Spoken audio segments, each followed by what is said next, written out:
My friend Colin Plume from Noble Gold Investments just released his new book, Silver is the New Oil, and it says if you don't own silver yet, you're already behind. Colin says that as demand for technology, energy, and industry soars, silver's value is set to surge. The question is, are you ready to profit? This book reveals why silver is the most underrated asset today and how to invest before the world catches on. I've read Silver is the New Oil, and you should too. Get it now, available on Amazon. All right, I had a question about, I'm Tyler, by the way. I had a question. My girlfriend and I have differing political beliefs. We voted differently. We're both Christians. We have a lot of the same beliefs about how humans should be treated, abortion, that type of thing. But identity politics a little bit, not liking candidates based on their personality versus their policy kind of divided us. Also, prioritization of policies. So she's a little more foreign helping. And I think we should be more focused domestically right now with the damage we've, taken on the last 4 years. So how should we handle our relationship when we have a lot of the same values but differing political beliefs? It's a really good question. So would you say that even outside of Trump, would you still largely agree on politics or no? I think so. There's a little bit.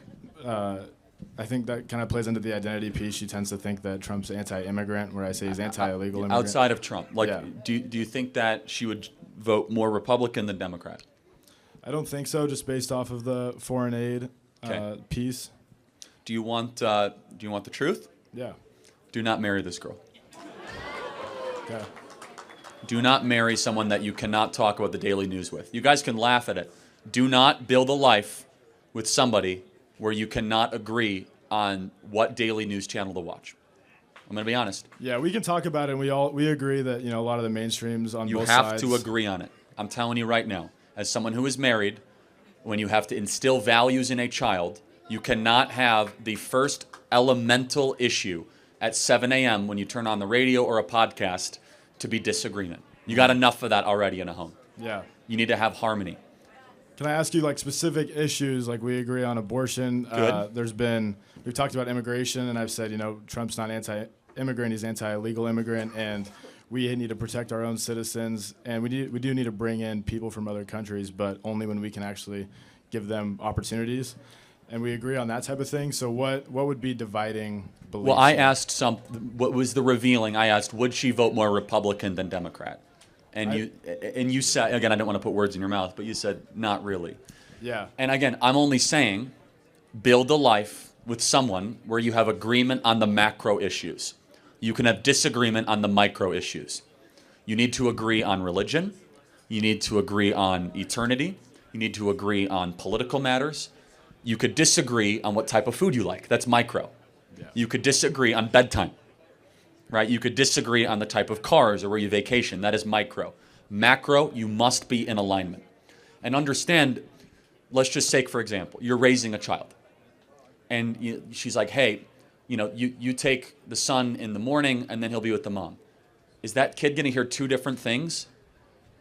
A house divided can't stand. And so that's the point, is that there must be harmony. Because if all of a sudden, for example, your wife will be like, well, Trump is XYZ, and you say, well, no, he's actually this. At some point, it's like they'll look and they'll say, well, there's disunity there. So I'm a big believer in macro agreement. I'm not trying to rock your world here, but do not try to change your girlfriend or your future fiance or wife politically. Does not work. Yeah. I'm telling you right now. This would actually be a good segue. So I was going to come here to Wazoo. I go to Spokane Falls Community College. I didn't want to live the party life, the college frat life, and I didn't want to be influenced by liberal universities. I wanted to kind of just work and go to school. And I think a big piece of her political beliefs, I hear her, she has an open mind to what I say, and she starts to agree with things. I think a lot of her life has been influenced by having two liberal parents, and then now she's in school. Do not marry this girl.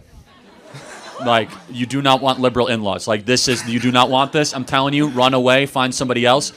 In-laws are very important.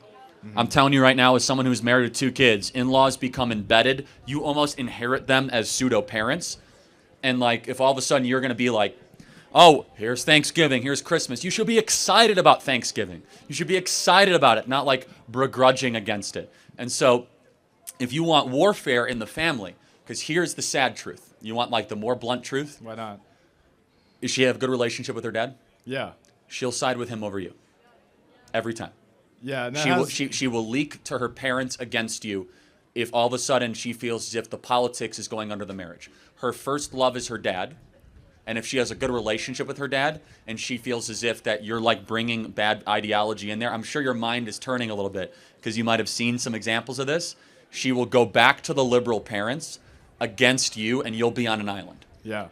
And I say she has an open mind, like I don't want to put her under the stereotypical liberal. And I'm not saying that. I will say it's parents matter, though. Yeah, but with her dad, I'll just like give you this anecdote.